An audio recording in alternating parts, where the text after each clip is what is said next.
In Galena, a sprawling village in central Alaska, a community built around a former military base is shifting to clean energy in an effort to reduce its reliance on expensive imported diesel. So a number of years ago, actually over 8 years ago, the community went down the path, the city starting the project of looking for grant money to support a large-scale community solar array alongside a battery energy storage system, a BESS, as they're commonly known, that could potentially offset a lot of diesel that is burned in our powerhouse to provide electricity for the community. Local leaders say their nearly completed solar farm, along with an existing biomass plant, will boost the town's savings and protect residents from blackouts during extreme weather. The technology has the potential to provide clean backup power in emergencies and improve the power grid's resiliency, all while diversifying the village's energy sources and providing job opportunities for locals. The project comes at a precarious time for renewable energy transition in the United States. The Trump administration has canceled billions of dollars of clean energy grants in an effort to bolster fossil fuel production, and billions more in investments in the U.S. have been scrapped or delayed this year.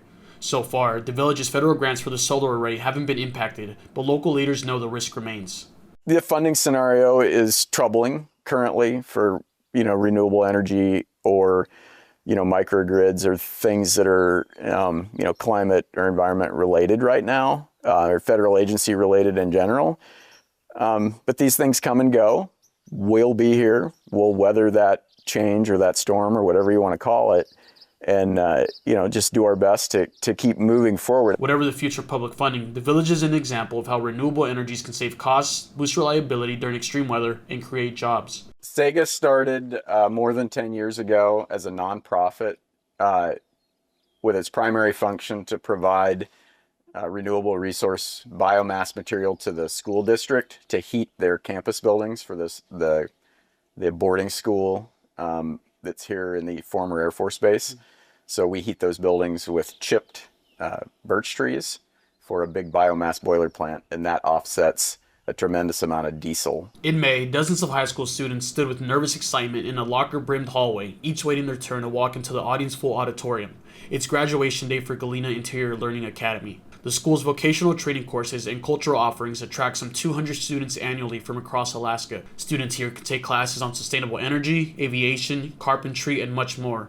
But in order to keep it running, especially during long cold winters, it needs heat. That's where the biomass project comes in. Every winter since 2016, trees are locally harvested and shredded into wood chips that fuel a large boiler plant on campus, offsetting about 100,000 gallons of diesel annually for the school district and the city. As high schoolers that are about to get into the real world and be consumers and just wanting to live their life, money talks. And then on top of that, you just kind of circle it all back around to the fact that you then could get a job working on maintaining, repairing, building these projects. And now you're saving your community money, you're saving yourself money on your bills, but you're also now making really good money.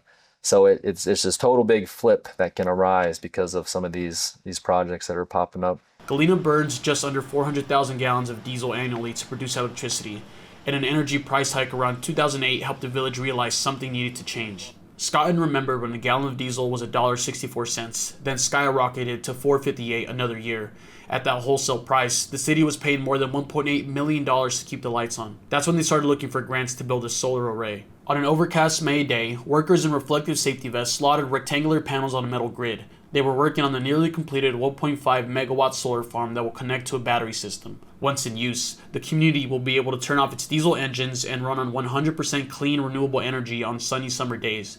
And any excess power will be battery stored for nights, emergencies, or heating the local indoor pool. The solar array will allow them to shut off the diesel operation between 800 and 1,000 hours a year, totaling about 100,000 gallons. The solar farm won't necessarily lower people's electricity bills, but like the biomass plant, the hope is that it will stabilize energy costs, allowing these savings to go back into the community, all while providing work opportunities for residents like Aaron Sommer. Last year, the 19-year-old graduated from the academy where he learned about solar energy. Now, he's helping to install the solar array. I have to go through and get diesel for myself and here and then, and which is pretty pricey, about like 8 something a gallon, which is kind of absurd for city prices.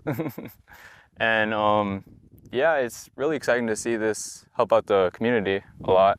In addition to the solar farm and biomass project, the Loden tribe is building new energy-efficient homes that will help members be less reliant on diesel. Some of the sidings used in the homes comes from wood harvested in the area. For ICT, Daniel Herrera Carbajal.